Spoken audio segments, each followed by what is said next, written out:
qarang. Milliy sertifikat savoli. Demak, bizga berilgan bu tushgan savol. Tekislik berilgan, ikkita tekislik. Demak, mana shu kitob ochilgan holatda turibdi. Xuddi mana shunday turibdi. Mana bu yuqoridagi tekislik aniq to'g'rilangan va umumiy chiziqgacha bo'lgan masofa AA1 16 ga teng.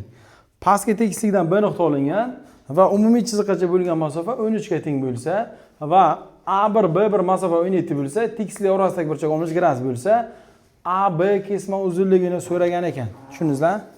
Demak, yechimga o'tamiz. Mana bu nuqtadan pastki tekislikka bitta perpendikulyar tushiramiz. Va A1 bilan tutashtirsak, mana bu burchak bizga 90 gradus bo'ladi. Mana bu nuqtani birorta bir xo'p, C nuqta deb olsak, diqqat qiling, mana bu burchagimiz 60. Mana bu 90 u tekisning o'zida qolib ketgan, mana bu 60 gradus.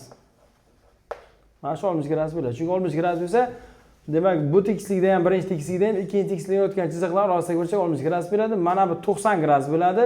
Mana bu chizig'imiz 30 gradus bo'ladi. Endi bu 30 gradus bo'lsa, qarang, mana bu yerda to'g'ri burchakli burchak turibdi mana. Mana bu 90 gradus, bu 30 gradus. 30 gradus qarsa katet, mana bu katet gipotenuzaning yarmiga teng. Demak, o'z-o'zidan buni 8 ekanligi keladi. Tushunaymi? Mirodil, bu bilan bu parallel. Bu 8 bo'lsa, bu 13 bo'lsa, mana shunday qilib kesma, shunday qilib bunga tushirsak, mana bu kesma 8 ga teng bo'ladi, chunki o'ziga teng bo'lgan kesma bu. Mana bu 8 bo'lsa, mana bu 5 bo'ladi bizga. Bu 90 gradus bo'ladi. Ana endi. Xo'sh, mana bu kesmamiz 8 ildiz 3. Bu 16, bu 8 bo'lsa, bu o'rta bir 90 bo'lsa, 8 ildiz 3 bo'ladi. Ana endi buni tutashtiramiz. Tutashtirganimizda AB kesmani ham tutashtiramiz mana. AC bilan CB bir-biri bilan 90 gradus. Mana. Bittasi mana bizdan topganmiz. Mana buni topsak, Pifagor qilsak AB keladi. Buni topish uchun nima qilamiz? Mana bu kesma 17 bo'lsa, mana bu ham 17 bo'ladi. Mana bu 5 bo'lsa, shu yerda Pifagor qilsak, mana bu nuqtani birorta Y nuqta deb olaylik. Xo'p, BC teng ildiz osti BY ning kvadrati qo'shilgan CY ning kvadratiga ildiz olamiz. BY bizga 5 ga teng.